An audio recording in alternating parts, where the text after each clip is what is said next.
Eu preciso de total atenção sua, porque o que eu vou ministrar hoje é algo revigorante, mas também é algo muito escandaloso. A escandalosa justiça de Deus. 2 Coríntios capítulo 5, versículo de número 21, a palavra do Senhor diz assim: aquele que não conheceu o pecado, ele o fez pecado por nós, para que nele fôssemos justiça de Deus. Eu vou repetir para você. Aquele que não conheceu o pecado, ele o fez pecado por nós, para que nele fôssemos feito justiça de Deus. Eu vou te contar uma história agora, e por mais que ela seja aplicada aqui em formato de história, ela é verdadeira. Ela aconteceu. Eu posso ouvir um amém? Você imagina uma cena onde um homem entra num tribunal, todas as provas estão à mesa, as testemunhas confirmam, as acusações são verdadeiras, não há desculpa, não há argumento, não há nenhum álibi, não há nada que alguém possa dizer e que ele possa declarar que não fez. Não há nada que se levante em defesa desse homem, segundo as suas acusações. Mas chega num certo momento, o juiz que estava julgando a causa, presta atenção, ele se levanta da tribuna, tira a sua toga e fala para aquele homem: eu assumo o seu lugar. Eu assumo todas as suas culpas. Todo mundo fica impressionado, todo mundo no tribunal fica olhando para ele e fala assim: mas como pode isso? O juiz fala: eu sou a autoridade máxima aqui. Eu assumo o lugar dele. Eu vou para a cadeia no lugar dele. Eu pago toda a dívida dele que ele tem com a justiça. Eu faço justiça para ele no meu nome. A multidão olha para ele e fica assim: como pode isso? Automaticamente se implanta um escândalo no tribunal. E esse juiz, dentro de uma sabedoria tremenda, fala assim: eu vou mais longe do que você imagina. Toda a minha herança, porque eu sou trilhardário, eu vou passar para ele também. De repente você está pensando assim: que juiz é esse? Quem é essa pessoa que estava condenada? Essa pessoa era eu e você. O juiz é Jesus Cristo, o Deus do impossível. É por isso que eu tenho aprendido que a justiça de Deus, ela é escandalosa. Você olha para uma pessoa que vive uma vida pecaminosa, você olha para uma pessoa que vive no tráfico, às vezes, eu não sei você, mas eu sou impulsionado a falar: não, tem que pagar um alto preço. E qual é a diferença que existe entre essa pessoa e a vida em que eu levava quando não tinha Jesus?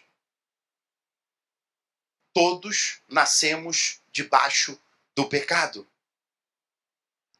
A justiça de Deus, ela é escandalosa.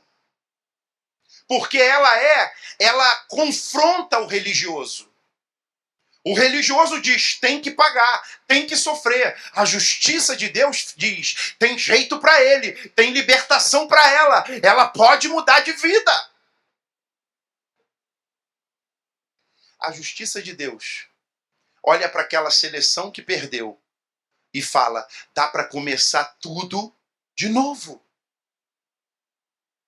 Tem pessoas que começaram a refazer a sua vida depois de tudo perdido, quando não havia mais esperança. Mas, pastor, a justiça de Deus é escandalosa em Cristo Jesus, por quê? Primeiro ponto, a justiça de Deus é escandalosa porque ela aponta uma saída para o pecador.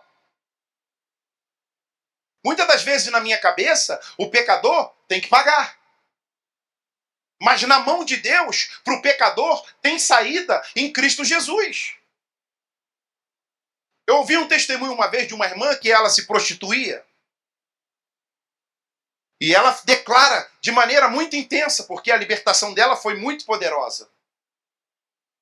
E ela falou que um dia ela estava na rua, vendendo o seu corpo, e passou uma multidão de gente evangelizando, e olharam para ela e falaram, tem jeito para você.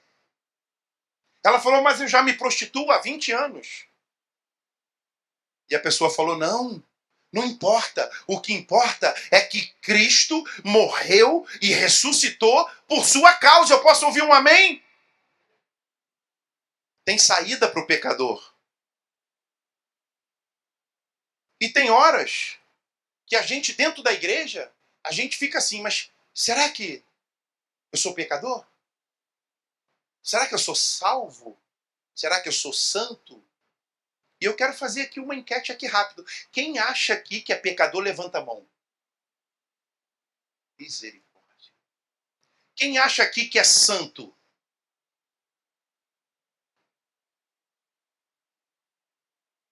Tá confuso. Que isso, pastor? Tá confuso. Posso trazer luz para você acerca da Bíblia?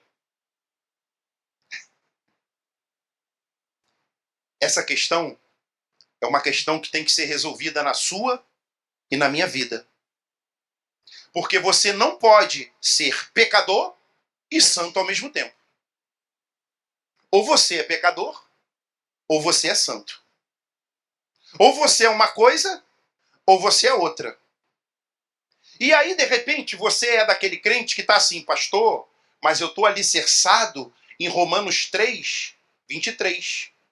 Bota ele aí para mim.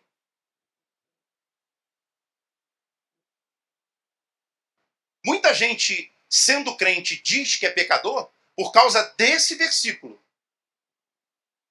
Pois todos pecaram e carecem da glória de...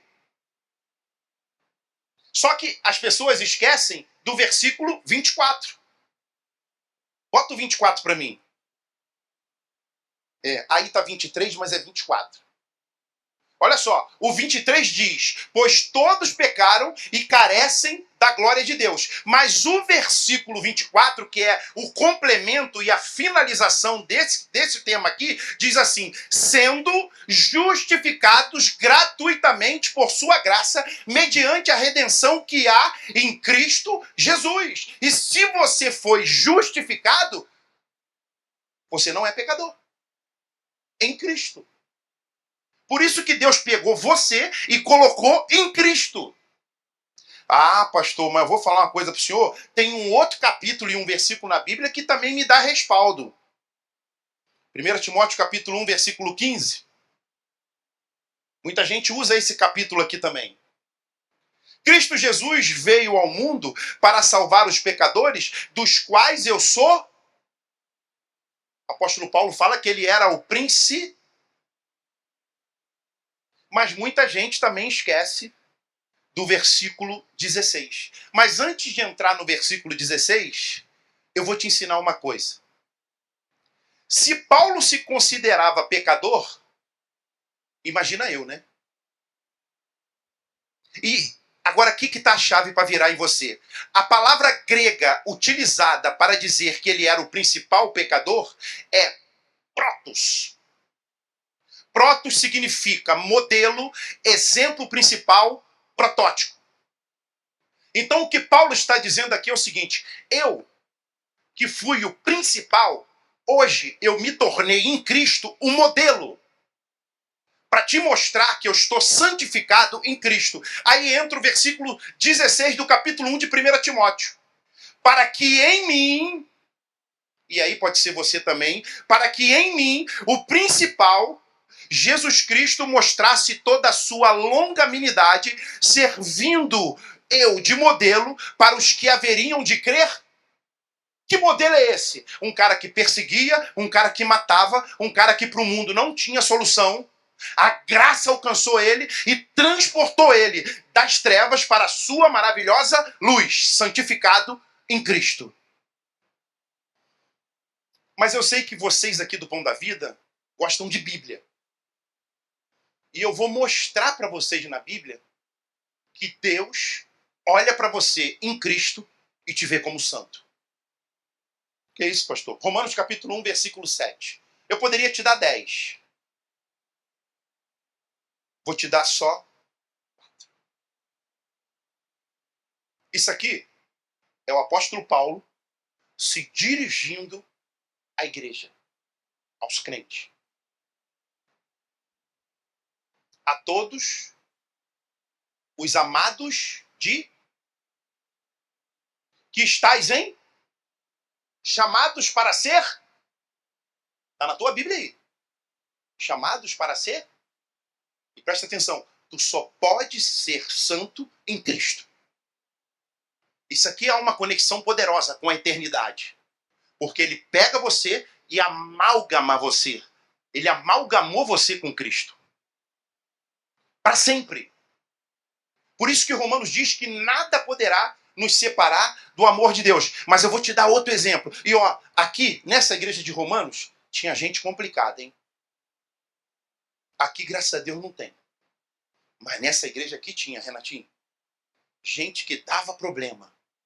E o apóstolo olha para eles, chamado de Deus, e diz que eles são chamados para ser santos. 1 Coríntios capítulo 1, versículo 2. Já outra igreja, que também tinha gente com problema. A igreja de Deus que está em Corinto, aos santificados em Cristo Jesus, chamados para ser. Segunda vez. Aqui não diz chamados para ser miseráveis. Aqui não diz chamados para ser pecadores. Aqui não diz chamados para ser sem futuro. Aqui diz chamados para ser santos em Cristo. 2 Coríntios capítulo 1, versículo 1. Aqui já era outro pessoal, que estava em outra região. A todos os santos que estão em toda a Caia. E para finalizar, Efésios capítulo 1, versículo 1. Gostaria que você lesse para mim. 1, 2, 3.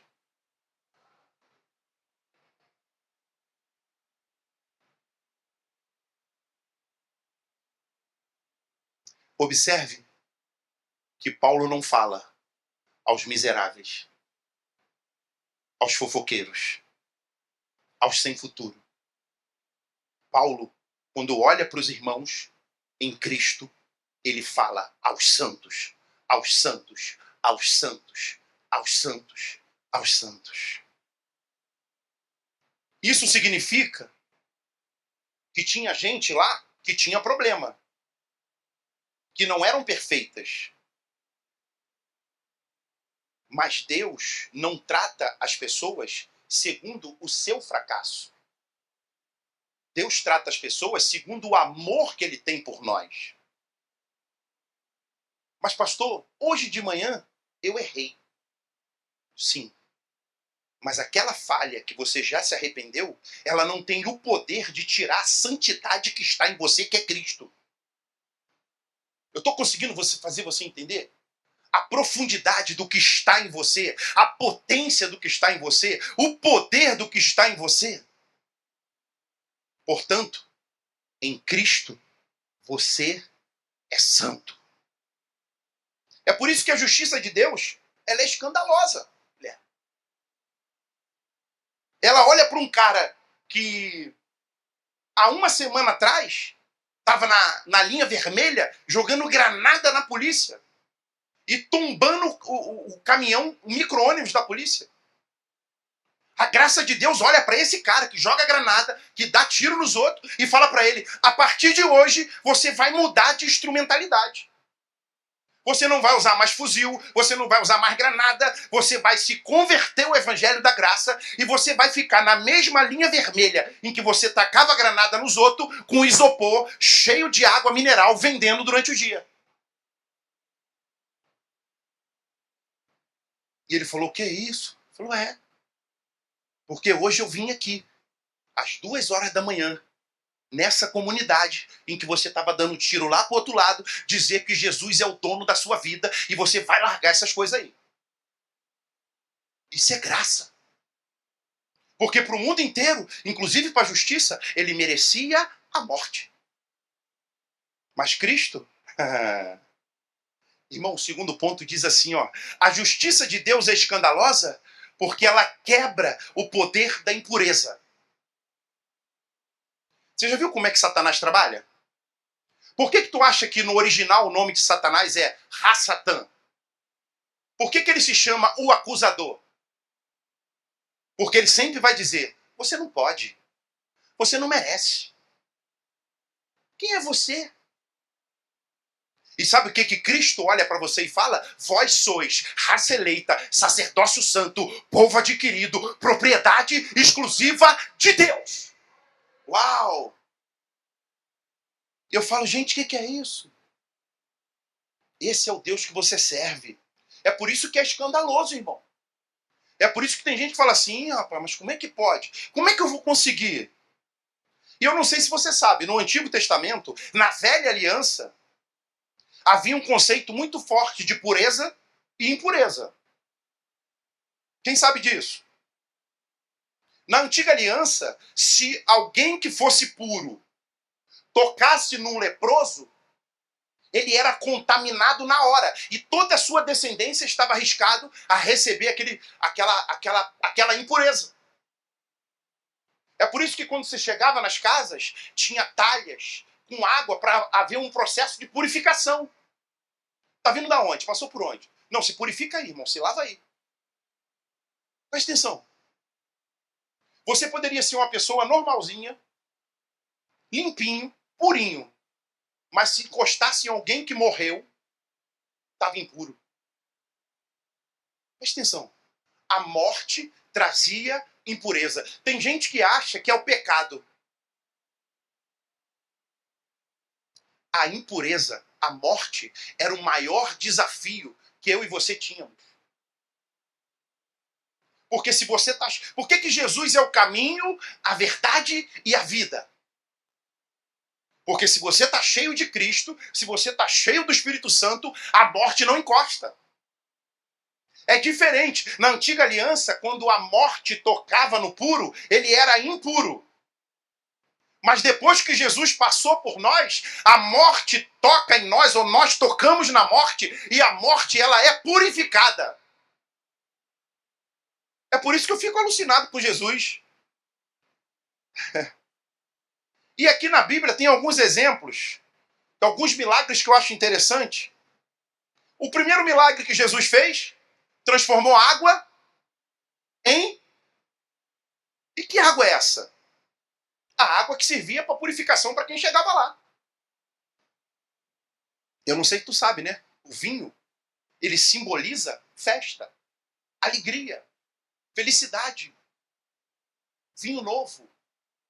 E é por isso que não se pode colocar vinho novo em odres velho. É por isso que tem que haver mudança. É por isso que você tem que se permitir que o novo de Deus se implante na sua vida, chegue na sua vida. Porque Deus tem vinho novo para colocar em você. Deus tem novidade de vida para colocar em você. E na Bíblia, alguns números têm alguns significados que eu acho muito interessante. O número 1 fala de unidade. O número 3 fala de ressurreição. O número 5 fala de graça. O 6 fala do homem. O 7 fala da perfeição. O 8 fala de um novo começo. E 10 fala da lei. Agora, raciocina comigo. Quantas talhas tinha cheia de água? Quem lembra disso? 6.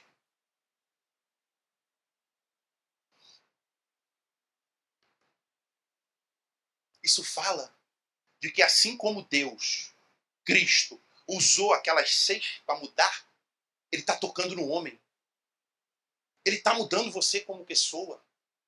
Ele já operou algo sobrenatural. Você não percebeu ainda, mas você tem uma nova natureza. O diabo te acusa, mas ele não pode mais. Ah, pastor, mas eu falhei ontem. Deixa eu te ensinar uma coisa aqui. Se você pegar uma receita e fizer um pão, e colocar o pão no forno e ele sair lindo e saboroso, isso quer dizer que você é um padeiro profissional? Claro que não. E assim é com o pecado. Você pode até fazer, às vezes, algumas coisas que contraria, que você se incomoda, mas não quer dizer que você é. Por quê? Porque a sua natureza mudou. Agora ela é cristocêntrica. É por isso que te incomoda. É por isso que você fica assim, caramba, tinha nada a ver eu ter feito isso. Por quê? Ah, eu dei um tapa no rosto dela. Antigamente você fazia e falava assim, ai, que prazer. Se eu pudesse, eu dava mais 2. Tem gente aqui que era assim? Graças a Deus não, né? O pessoal tem nível, né? Em Cristo. Não vou dizer para tu fazer uma experiência porque é feio demais, é deselegante. Mas você não faz mais. Sabe por quê? A pessoa vem, te afronta, fala besteira para tu e tu fala, ai, a perna treme. Ai, Jesus. Você até pode fazer o que eu fiz outro dia com um cara que ele me afrontou tanto. Eu botei ele sentado na minha frente, eu falei, é nessas únicas horas que eu me arrependo de ser crente. Aí ele regalou 2 olhos assim e falou, é? Eu falei, porque eu não posso fazer nada com o senhor. Porque não sou mais eu. É Cristo que vive em mim. Ele saiu apavorado lá porque eu percebi que Deus me deu um grande livramento. Segundo exemplo é do leproso. Como eu te falei aqui há pouco, lá na antiga aliança, se alguém tocasse no leproso, era contaminado. Isso é uma mentalidade judaica. Até hoje é assim. Mas sabe o que eu sou apaixonado por Jesus? Jesus está no monte, Jesus está fazendo algo poderoso. Aí Jesus, quando entra num determinado lugar, o leproso vem. E ele olha para Jesus e fala assim, Jesus, se tu quiser, tu pode me purificar legal. Jesus fala assim, para mim é tranquilidade. Eu vim para que tenham vida e vida com abum. A lepra sai e entra a vida de Cristo. Jesus toca nele, a lepra some, ele, caramba. O que aconteceu? O céu se manifesta, a graça escandalosa se manifesta, porque segundo a lei, ele nem podia estar ali, ele tinha que estar num arraial separado, isolado da família, mas sabe o que eu amo em Jesus? Jesus quebra isso. Escandaliza o fariseu, escandaliza aquele que vive debaixo da lei, escandaliza aquele que não aceita esse tipo de coisa. Eu vivi isso outro dia, cara. Deus mudou minha história, não foi eu, foi Deus. E eu estava saindo do empreendimento que eu faço parte e veio um construtor das antigas lá. E ele dentro do carro com outro e parou assim, carro com carro comigo, olhou para o que estava do lado e falou, sabia que agora o Sentinelle é construtor? Mas de maneira pejorativa, acusatória. Eu olhei para os dois e falei, poxa, incomodado. Ó. Quem é esse cara que chegou ontem? Quem é esse leproso? Como se eu fosse ficar chateado. Eu falei, mas é Deus. É Deus. É Deus que faz isso. Pega um leproso, pega um falido, pega um pecador e coloca ele na disputa no game. Eu olhei para eles, fiquei rindo, eles não entenderam nada. Fui embora. Mas mal sabem eles que foi Cristo que mudou minha história, que foi Cristo que fez isso na minha vida. Presta atenção, irmão. Terceiro e último ponto. A justiça de Deus é escandalosa porque nos concede a vida de Deus. E isso para o diabo é uma tormenta. Pastor, traduz para mim. Eu vou traduzir de maneira prática. Story, steady. Me ajuda aí, Victor. Story, steady. Storytelling. Storytelling. É como se o meu nome e o seu tivesse numa lista negra. Sabe o que é uma lista negra? Condenado à eternidade, prisão perpétua, cadeia, morte, derrota, falência, doença. Lista negra, Ricardo, para sempre.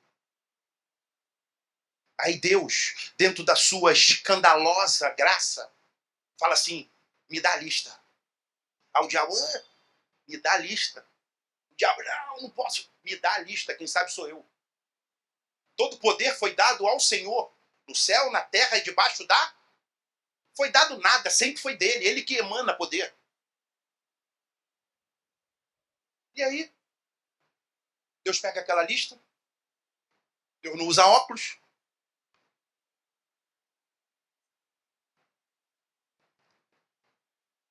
e achei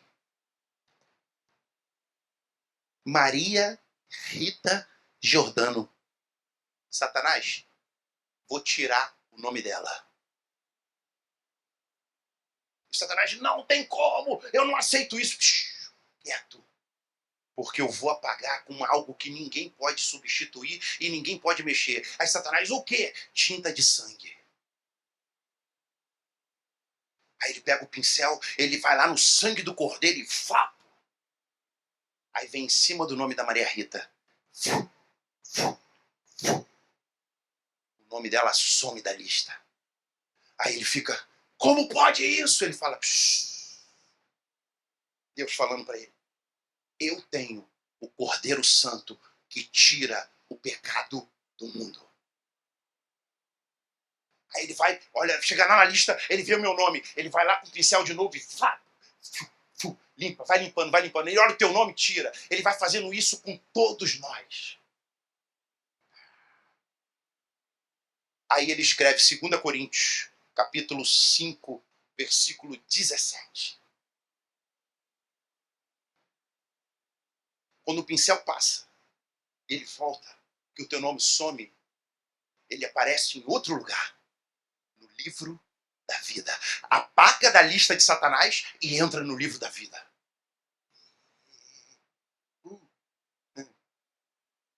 E assim, por que e assim? Assim como Deus fez, como Ele quis, como aprove a Ele, com a sua escandalosa graça. E assim, se alguém está em Cristo, é nova.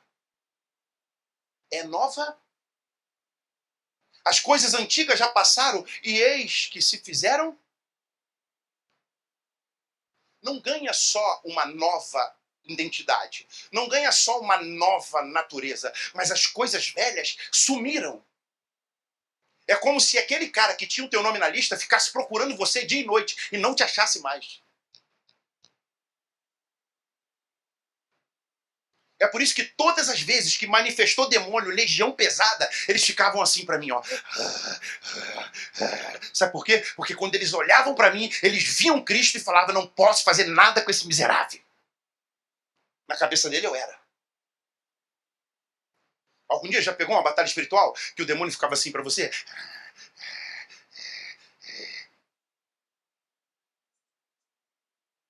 Você não percebe, você nem está sentindo, às vezes tu nem tem entendimento, mas muito maior é o que está em você.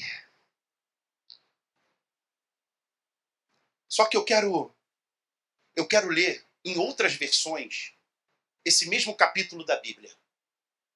2 Coríntios capítulo 5, versículo 17, eu li na versão RA.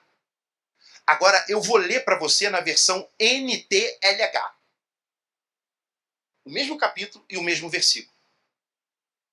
Quem está unido com Cristo é uma nova pessoa. Acabou-se o que era velho e já chegou o que é NTLH. Quem está unido em Cristo é uma nova pessoa. Acabou-se o que era velho e já chegou o que é... Robson, ficou bonito. O dragão virou príncipe. Esse é o poder que a beleza de Cristo faz conosco. Terceira e última versão, a quarta e última versão, 1, 2, 3, 4, quinta e última versão, NVI. Todo aquele que está em Cristo se tornou uma nova criação. A velha vida acabou, uma nova vida teve início. Agora, eu quero chamar a sua atenção para algo que é muito poderoso. Todas são em Cristo. Em Cristo. Em Cristo. Em Cristo. Em Cristo. Em Cristo. Em Cristo. Quem não veio hoje para o culto por causa do jogo, perdeu. Perdeu essa palavra. Ah, mas na célula vai poder desfrutar. Na célula vai poder receber. Romanos 8:37.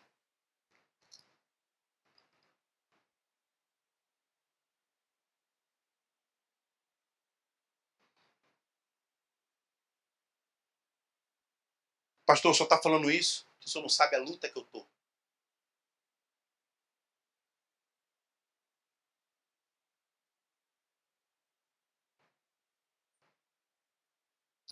Eu tive que subir para Itaipava com a Maria Rita. E o carro em que eu estava enguiçou numa ladeira, numa serra que tu não acredita. Enguiçou de perder força. A bateria zerou. O carro não acendia nada, não fazia nada. E vindo o carro subindo a serra atrás de mim e carro descendo a serra na minha frente. Eu falei, amor, o carro perdeu tudo. Eu falei, e agora, hein? Porque na minha cabeça, a bateria ia dar para eu chegar na pousada. Porque eu ia chamar o reboque e pedir para descer. E aí, meus irmãos, não foi do nada. Foi do tudo. Parou um carro atrás de mim, ligou o alerta, desceu do carro e falou, quer ajuda, amigo? Mas ele falou, quer ajuda? Já sinalizando, indo com uma ponta, a Rita foi para outra. O resumo é que aquele anjo que foi levantado por Deus me ajudou. Eu consegui descer o carro de ré e parei numa calçada e me livrei do problema. Pastor, por que você está falando isso? O que isso tem a ver com o texto e com a palavra ministrada? Porque não importa a dificuldade e a luta que você esteja, você está em Cristo. Ou ele vai enviar um anjo, ou ele vai entrar em ação, ou ele vai resolver o teu problema. E tu acha que acabou. Mas não acabou. O carro subiu no reboque, ele falou, vou pedir pro meu motorista levar o senhor na pousada. Eu falei, glória a Deus, coisa e tal. Aí quando amanheceu o dia, eu falei, cadê meu relógio? Deixei o relógio no carro. Eu falei, Jesus, o meu relógio. Qual o pensamento que vem na mente? Vamos levar. O relógio daquele não vão dizer que ficou no carro. 6:30 da manhã não consegui mais dormir. Eu ligando pro cara, o cara não atendia, ele estava dormindo ainda. E ele foi muito legal comigo, ele falou, eu estou de folga, mas eu vou lá no meu depósito abrir o carro pro senhor. Cheguei lá, quando eu abri a porta, o meu relógio estava lá. Eu falei, Deus seja louvado.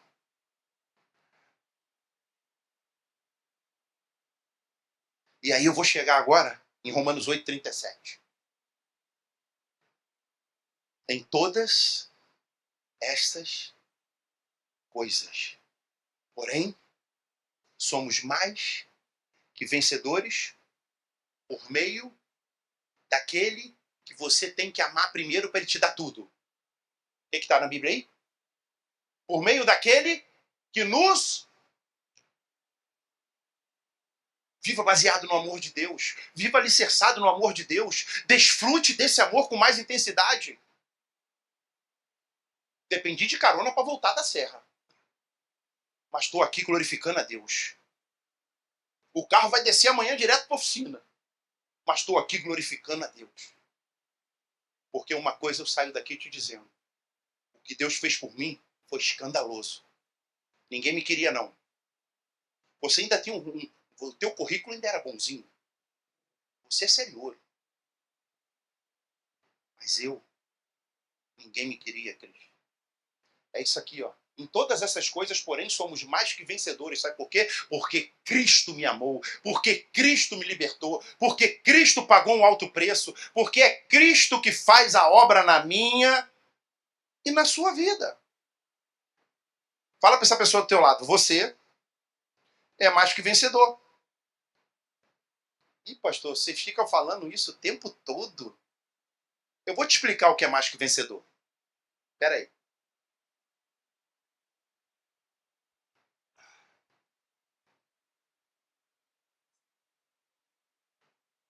Imagina um lutador de boxe. Vê se ele tá aí, dá pra botar ele no slide aí pra mim, César. Vê se tem um lutador de boxe aí. Se não tiver, na próxima eu boto. Imagina um lutador de boxe que participa de um campeonato mundial. Peso pesado, hein? Você sabe que a pancada na cabeça do peso pesado é diferenciada, né? Uma coisa é você ganhar um soco do César. Outra coisa é eu te dar um soco.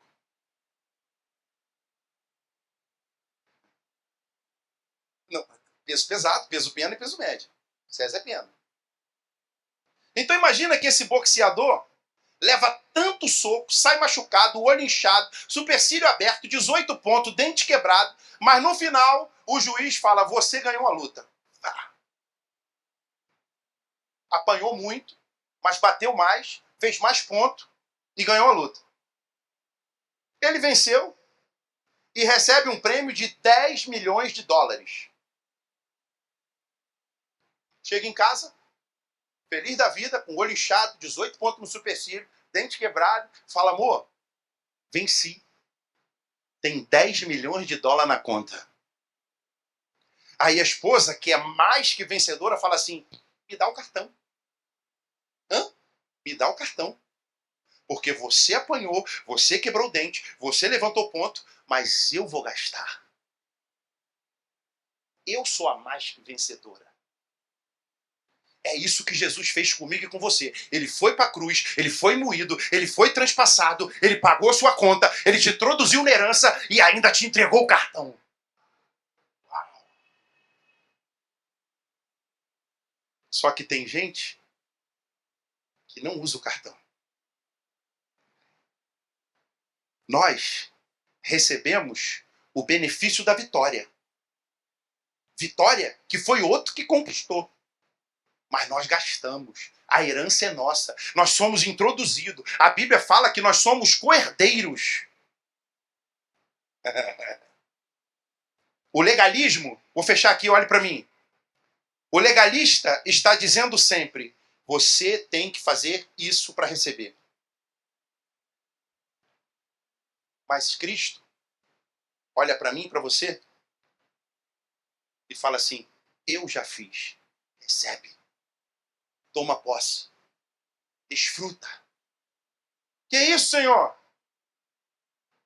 1 Coríntios 6,17. 1 Coríntios 6,17. Só para fechar e você entender que não dá para te separar mais. Que você não é pecador. Em Cristo você é santo. Aquele que se une ao Senhor é um espírito com Ele. Olha isso, cara. Amalgamou, uniu, não separa mais. Pastor, mas eu sou braba. Eu peguei o facão e bati na mesa. Mas não te separa mais. Você é amada. Você é amado. Pode subir os irmãos do louvor.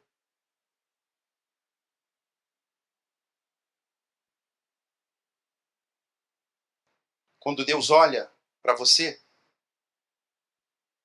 Ele não vê mais a natureza adâmica. Ele vê Cristo. Você não foi só perdoado e justificado. Você recebeu a natureza dele. Isso é poderoso demais. E você às vezes nem percebe. Mas você atrai. Hoje, a natureza dele, o Espírito Santo que está em você, atrai a pessoa que está enferma, atrai a pessoa que está oprimida, atrai a pessoa que está doente.